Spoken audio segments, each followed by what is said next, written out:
are the tools you'll need: a wire tester or voltage tester, electrical tape, wire strippers, a flathead screwdriver, a Phillips head screwdriver. Hi, today I'm going to be teaching you about receptacles or outlets. I'm going to show you how to choose the right outlet for your home and how to wire it correctly and safely. Leviton makes a wide variety of outlets, and I'm going to help you make the smart choice. Let's take a look at them. Here we have a standard duplex outlet. Next we have a tamper-resistant standard duplex outlet. And then we have a tamper-resistant standard duplex outlet with self-grounding clip. Here we have a Decora style duplex outlet.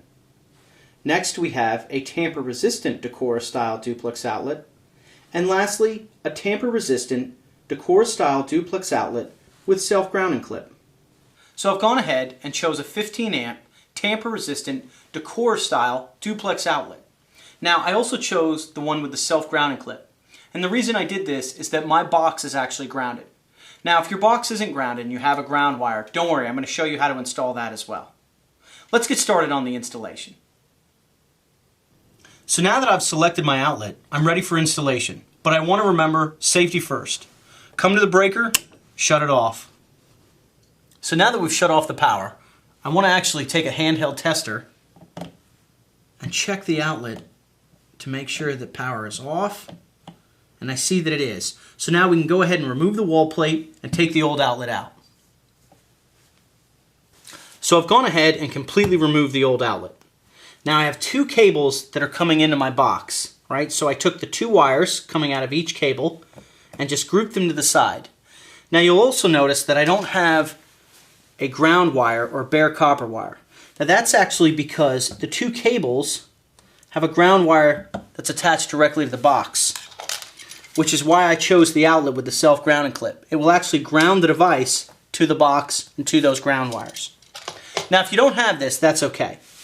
You simply would take your bare copper wire or your ground wire, might also be green, okay? And what you're going to want to do is you're going to want to put what's called a shepherd's hook in it, right? And I did this just using a pair of wire strippers. You could also use a pair of needle nose pliers, right? And you simply just bend, right, and put a little hook in it. And then you would take that hook and on your green screw, right, or your ground screw, you would simply just hook it on. And I want to make sure that the hook is going clockwise. This way, when I tighten the ground screw, I'm actually making sure that it tightens the connection and tightens the hook onto the screw itself. Okay? So I'm going to go ahead and take that off. And now I'm going to go ahead and wire up the outlet. So the first step before we wire up the device is I want to check all my wires to make sure that I have enough copper exposed. Right? And most of the devices and some of the instruction sheets actually have a strip gauge on the device that you can check to make sure you have enough copper. Now it's roughly about 5/8 of an inch. Now this is going to be important because when I wire it, it actually makes sure that I have a proper connection. Right? And I see for this wire that I need to strip some. So taking my wire strippers, simply clamp on the wire, twist it back and forth, right? Taking your thumb, a little bit of leverage, right? Just kind of push that right off. So now I see that we're good. Then, taking my wire strippers again, you can also use a pair of needle nose. I want to actually put a little twist in there, right? Called our shepherd's hook. Okay, do that. I want to do that with both of these. Okay.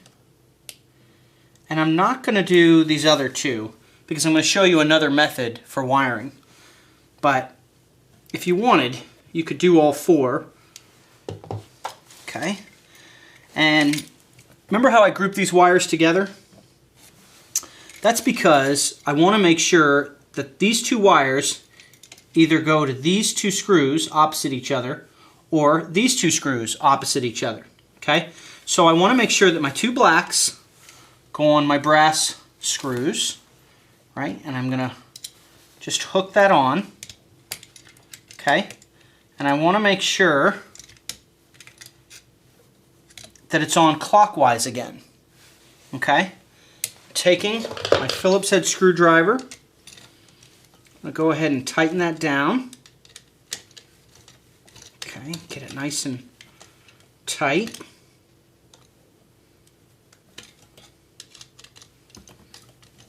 Okay, and then I'm going to flip it over, and I want to make sure that my white wires go on my silver screws.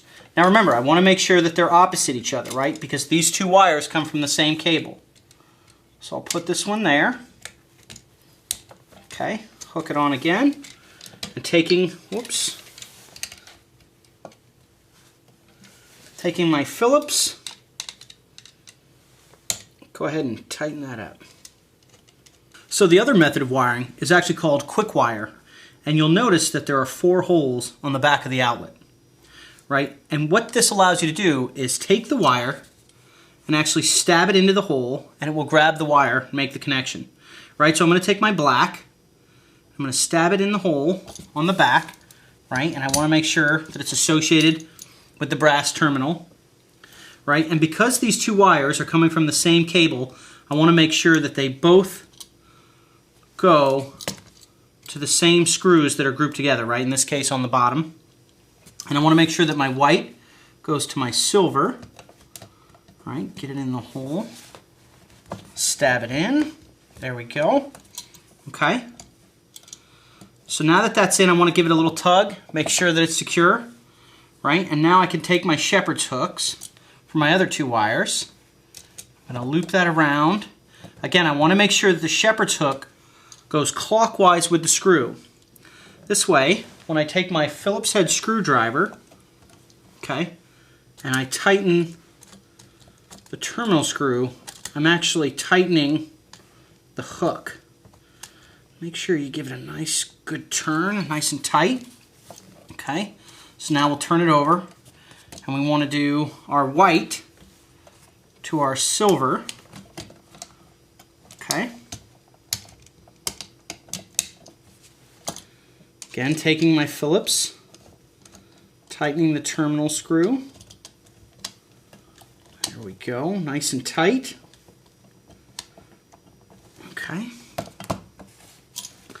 Now the last step before we install is I actually want to take a piece of electrical tape. Okay, and it's always a good practice to wrap tape around the device covering the terminal screws. And what this will do is it prevents any unwanted contact between the terminal screws and the side of your box or anything else in the box. Then I'm just going to kind of bend my wires a little, and now we're ready to mount the device. So we've finished mounting the outlet, and now I'm going to put my wall plate on.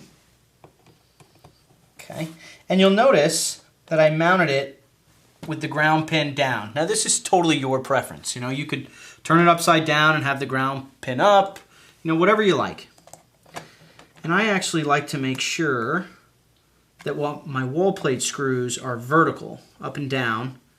This actually keeps them from collecting dust. And I'm really happy with the selection I made.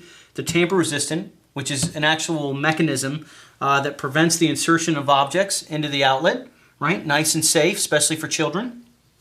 And there you have it, how to install an outlet.